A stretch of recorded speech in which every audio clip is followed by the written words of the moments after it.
Très chers amis, bonjour, nous reprenons les vidéos sur la paracha et cette semaine, une vidéo selfie sur la paracha Ki Tavo.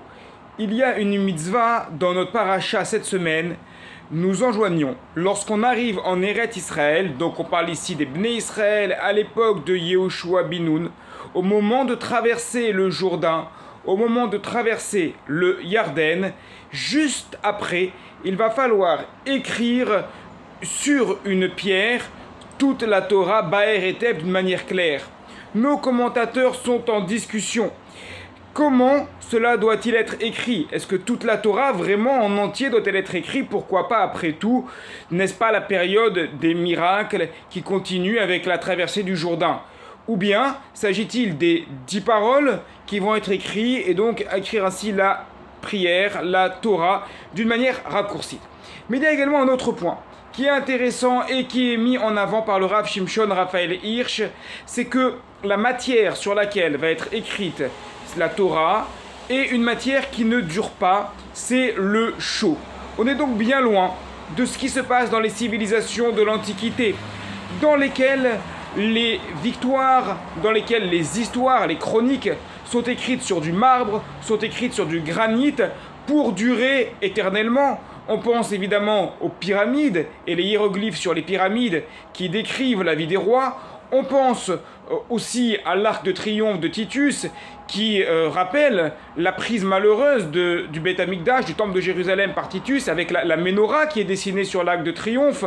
Et on pense évidemment aux monuments que l'on peut encore voir dans la Grèce antique, dans lesquels il y a des traces de toute cette civilisation-là.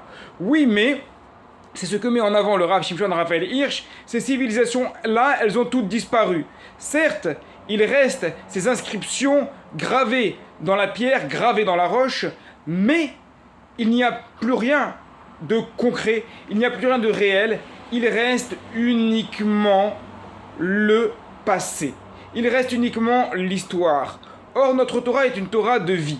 Et c'est ça l'idée de cette mitzvah-là, d'écrire la Torah sur une pierre enduite de chaux, bien que cette Torah va s'effacer au bout de quelques semaines, au bout de quelques mois, eh bien l'idée justement est de nous dire la Torah elle n'est pas faite pour être écrite sur de la roche, elle n'est pas faite pour être écrite sur de la pierre, sur du granit. Ce n'est pas un monument qui va servir pour les générations futures comme souvenir d'un passé glorieux, mais terminé pas du tout.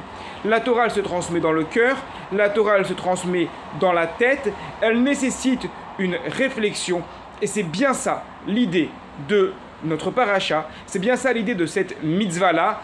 Écrivez toute la Torah pour savoir ce qui vous attend en rentrant en Eretz Israël, parce qu'il est inconcevable évidemment de rentrer en Eretz Israël sans pratiquer les mitzvot de la Torah, mais sachez que cette écriture est temporaire.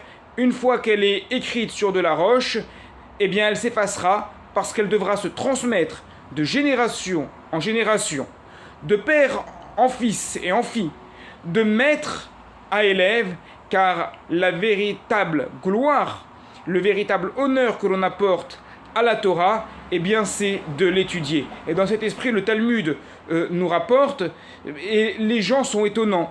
Ils se lèvent devant un rouleau de Torah, mais lorsqu'ils voient un Talmid Racham, un véritable érudit qui peut enseigner concrètement, eh bien ils ne vont pas se lever, mais ça devrait être l'inverse. Pourquoi ça devrait être l'inverse? Parce que la Torah, évidemment qu'on la chérit, évidemment que le rouleau de Torah c'est quelque chose qui est cher à nos yeux, comme la prunelle de nos yeux.